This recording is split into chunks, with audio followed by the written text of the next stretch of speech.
Hello viewers, you are watching Literature Quest. So viewers, in today's video, we will discuss about a very important prose writer, Francis Bacon. We will discuss about his biography and his works and some exam-oriented points. So let's start today's video. So Francis Bacon, he was born on 22 January 1561 at York House, London, and he died on 9th April 1626 at the age of 65. तो exam में पिछली बार तो इनका सीधे सीधे life span पूछ दिया था कि life span of Francis Bacon करके, तो हो सकता है इस बार जगह पूछ सकता है या फिर ओनली जो इनकी डेथ डेट है, डेथ एनिवर्सरी, बर्थ एनिवर्सरी, वो ना पूछ के इनके वर्क पे फोकस करें। तो आगे बढ़ते हैं। Father's name Nicholas Bacon and he belongs to Renaissance period. ये रेनेसा पीरियड से बिलोंग करते थे एंड फ्रांसिस बेकन एक जैकोबियन एज के प्रोज राइटर थे। तो यहाँ से भी क्वेश्चन बन सकता है कि Francis Bacon belongs to Renaissance period या फिर जैकोबियन एज। पीरियड की बात करें तो हम आंसर हमारा रेनेसा होगा, बट अगर एज की बात करें जैकोबियन एज जो कि 1603 से स्टार्ट होता है, वहां से ये हमारा आंसर होगा। नेक्स्ट है he is known as father of English essay. Important point है कि who is known as father of English essay. और अगर फादर ऑफ ऐसे की बात करें तो वो मॉन्टेन जो है उन्हें फादर ऑफ ऐसे कहते हैं, जिनसे कि Francis Bacon was influenced by Michael de Montaigne. And Michael de Montaigne, he was a French writer and he known as the father of essay. तो क्वेश्चन पे डिपेंड करता है कि अगर आपका ये पूछ रहा है फादर ऑफ ऐसे एंड वहां पे आपका मोन्टेन ऑप्शन है ही नहीं, तब तो फ्रांसिस बेकन ही ऑप्शन होगा। बट अगर दोनों ही ऑप्शन में हमारे दिए हुए हैं, then our answer is Montaigne and father of English ऐसे, तो सीधे सीधे फ्रांसिस बेकन। तो एजुकेशन की बात करें तो ट्रिनिटी कॉलेज कैम्ब्रिज से इनकी एजुकेशन हुई थी, बट विदाउट डिग्री। एंड उसके बाद ये एज अ बैरिस्टर प्रैक्टिस करने के लिए जाते थे Gray's Inn specially association of lawyers हम कह सकते हैं इन लंदन। जिस भी बंदे को बैरिस्टर की प्रैक्टिस करनी होती थी वो ग्रेज इन से उसको वहां पे जाके प्रैक्टिस करनी ही पड़ती थी। तो ये क्वेश्चन भी आ सकता है कि Francis Bacon was associated with, नीचे आपको काफी सारे ऑप्शन दे देंगे अलग अलग। अब आंसर हमारा होगा Gray's Inn.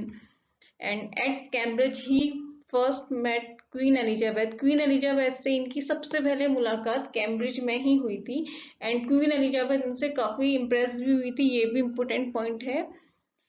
And queen Elizabeth ने इनको बोला था द यंग लॉर्ड कीपर। ये भी क्वेश्चन पूछा जा सकता है कि हु से Francis Bacon the young lord keeper, या फिर क्वीन एलिजाबेथ से इनकी मुलाकात कहाँ पे हुई थी। और अलेक्जेंडर पोप का एक वर्क है एसे ऑन मैन। तो एसे ऑन मैन का जो एपिस्टल 4 है वहां पे अलेक्जेंडर पोप ने फ्रांसिस बेकन के लिए कहा है the wisest the brightest the meanest of mankind. Important quotation है, पोप के क्वेश्चन के उसमें भी पूछा जा सकता है एंड फ्रांसिस बेकन से रिलेटेड भी पूछा जा सकता है। नेक्स्ट है according to Bacon his essays are dispersed meditation. Francis Bacon अपने एसेस को डिस्पर्स मेडिटेशंस कहा करते थे। एंड बात करें तो इनको सर फ्रांसिस बेकन कहा जाता है। Why? Because in 1604 he was knighted. Knighted means इनको नाइट की उपाधि दी गई थी। 1613 में अटॉर्नी जनरल ये बने थे एंड 1618 में लॉर्ड चांसलर इनको बनाया गया था, which is the highest position in London. तो ये पूछा जा सकता है कि in which year he was knighted, in which year he became lord chancellor. तो इससे भी क्वेश्चन बन सकता है, ये सारे ही इंपोर्टेंट हैं। 1618 में इन्हें बैरन बेरुलम बनाया गया था एंड ये पोस्ट स्पेशली फ्रांसिस बेकन के लिए ही क्रिएट किया गया था।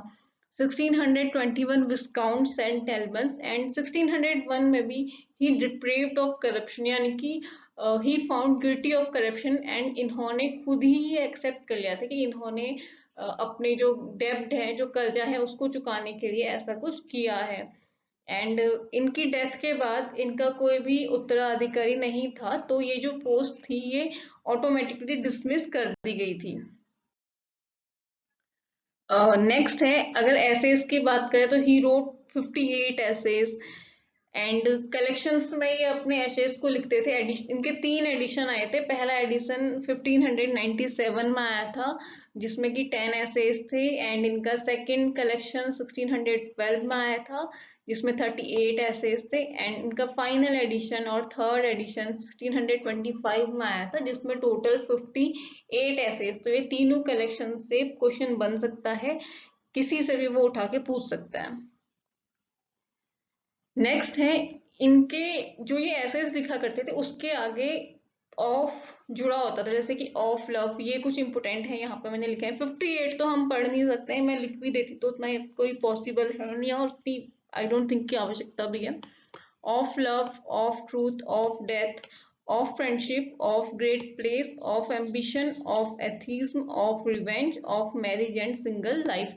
और अगर आप इनके टोटल 58 एसेस को देखना ही चाहते हैं तो आप गूगल कर सकते हैं, आसानी से वहां पे आपको टोटल जो है वो लिस्ट मिल जाएगी। एंड साइंटिफिक वर्क्स थे इनके, जैसे New Atlantis, the great instauration and advancement of learning, जो कि इनका फर्स्ट इंटेलेक्चुअल वर्क था फ्रांसिस बेकन का। तो वर्क्स की बात करें तो सबसे पहले बात करते हैं एडवांसमेंट ऑफ लर्निंग की, written in 1605, first intellectual work of Bacon, and ये लिखा गया था in a letter form to King James one. तो which work of Francis Bacon written in a letter form to King James one? तो वो है आपका एडवांसमेंट ऑफ लर्निंग, या फिर which is the first intellectual work by Francis Bacon, then advancement of learning. Next है New Atlantis. New Atlantis एक incomplete novel है, या फिर हम ये कह सकते हैं कि एक यूटोपियन रोमांस है जो कि बेस्ड था थॉमस म्यूरे की यूटोपिया से। ये भी इम्पोर्टेंट पॉइंट यहाँ से बनता है।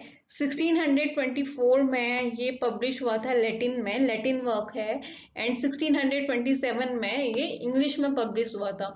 अ utopian romance based on Thomas More's Utopia. ये एक स्टोरी है मिथिकल आइलैंड की, जैसा कि जो फ्रांसिस बेकन के वर्क्स होते थे उनमें बाइबल का काफी ज्यादा इफेक्ट हमें देखने को मिलता है।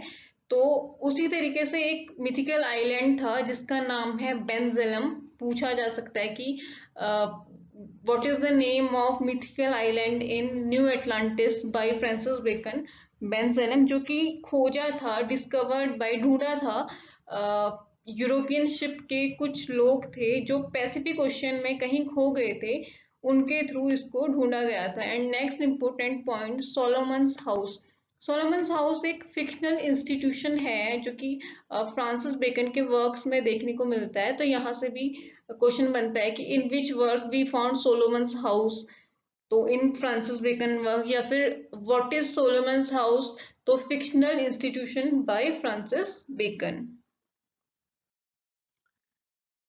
अगला है द ग्रेट इंस्टॉलेशन।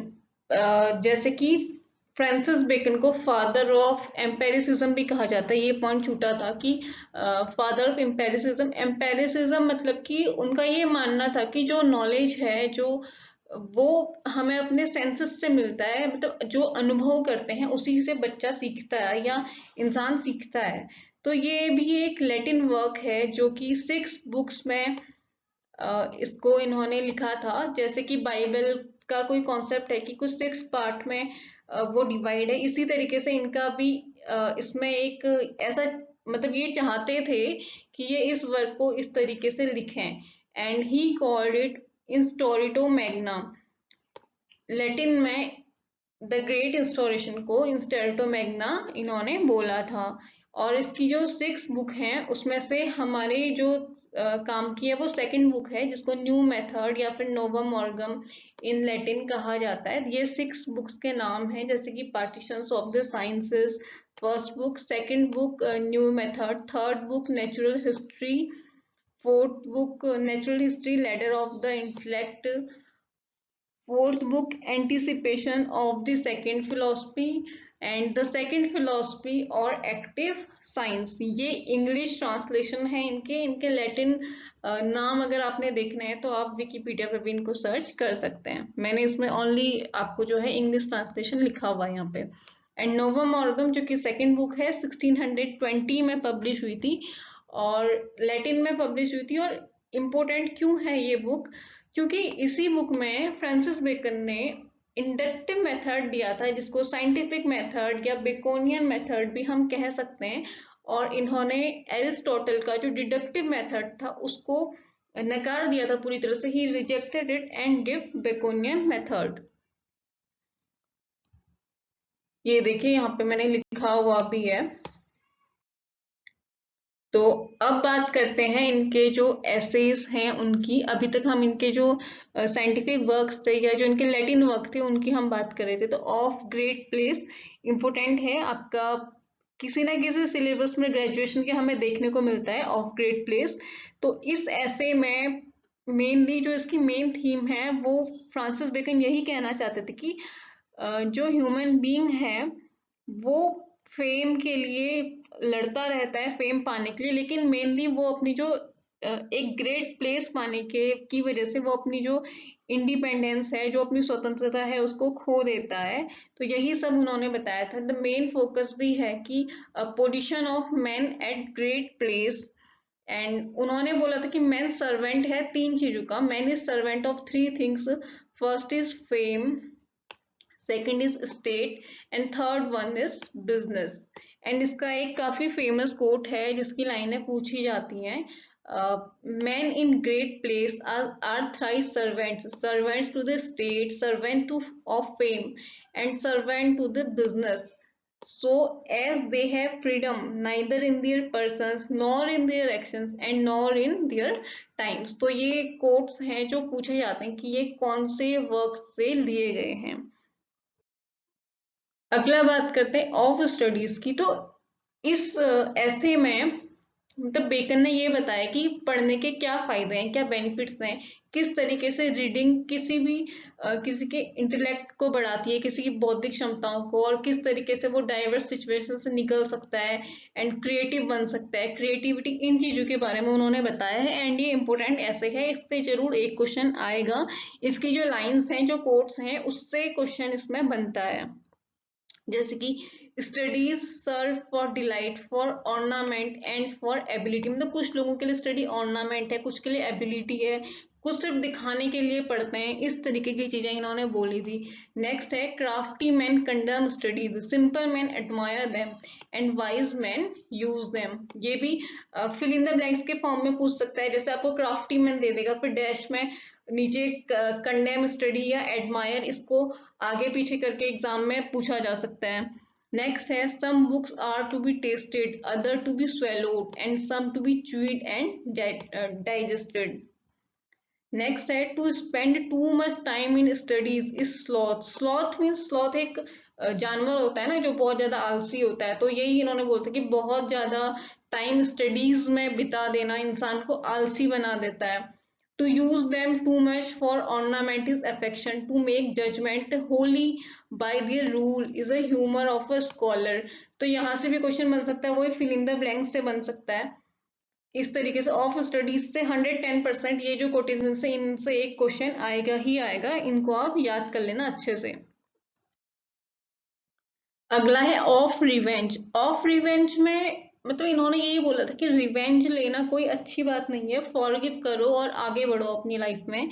यही मैसेज ये देना चाहते थे। तो इसकी एक लाइन है जैसे कि revenge is a kind of wild justice.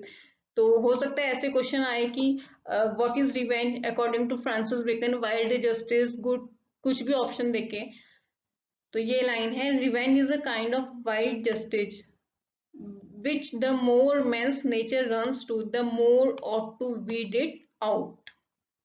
Next है of death.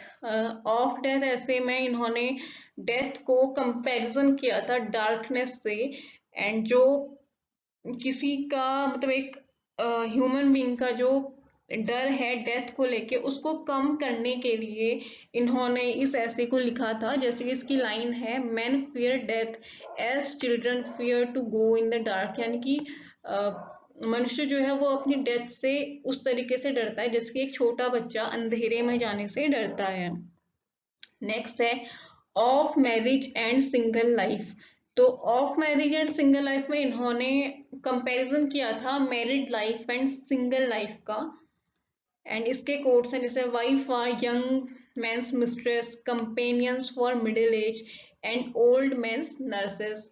And second quote, he that hath wife and children hath give hostage to fortune। तो ये कोट्स पूछे जा सकते हैं।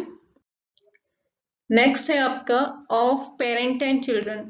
तो इसमें इन्होंने पेरेंट्स एंड चिल्ड्रन का जो रिलेशन है उसके बारे में बताया था, एंड चिल्ड्रन होने के क्या फायदे हैं क्या नुकसान है, उस तरीके से इस ऐसे में इन्होंने डिस्कस किया था।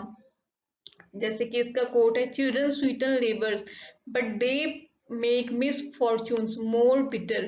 तो ये लाइन पूछी जाती है और इसमें कंफ्यूज करने के लिए हमेशा ऑप्शन में आपको एक तो ऑफ पेरेंट एंड चिल्ड्रन रहेगा एंड सेकंड ऑप्शन रहता है of married and single life, तो इसको ध्यान रखना। नेक्स्ट है ऑफ फ्रेंडशिप।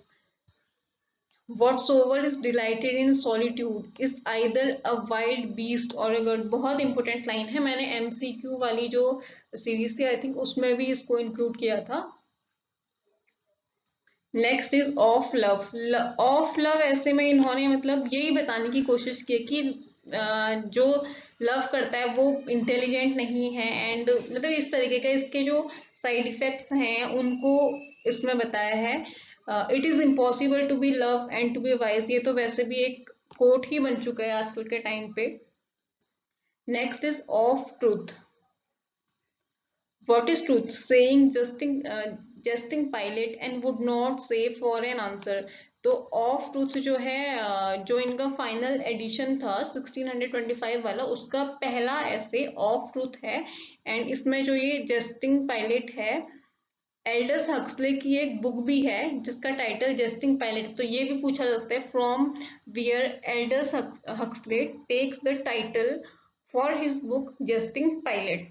तो वो इन्होंने लिया था ऑफ ट्रूथ से, जो कि फ्रांसिस बेकन का ऐसे है। तो इस तरीके से भी क्वेश्चन पूछा जा सकता है एंड ये कोड भी पूछा जा सकता है। तो ये कुछ इम्पोर्टेंट वर्क से एंड इम्पोर्टेंट फैक्ट्स थे फ्रांसिस बेकन से रिलेटेड। आई होप कि आपके इससे काफी ज्यादा क्वेश्चंस जो हैं सॉल्व होंगे एंड आपके कंफ्यूजन्स क्लियर हुए होंगे। और इसका ये जो मटेरियल है ये मैं एक दो दिन में जो मेरी वेबसाइट है उसमें अपलोड कर दूंगी। आप लोग कम्युनिटी टैब से जाके उसका लिंक देख सकते हैं, उसमें मैंने पहले के भी कुछ वीडियोस इंक्लूड किए हुए हैं। तो आज के लिए बस इतना ही। Thank you for watching and best of luck for your exams.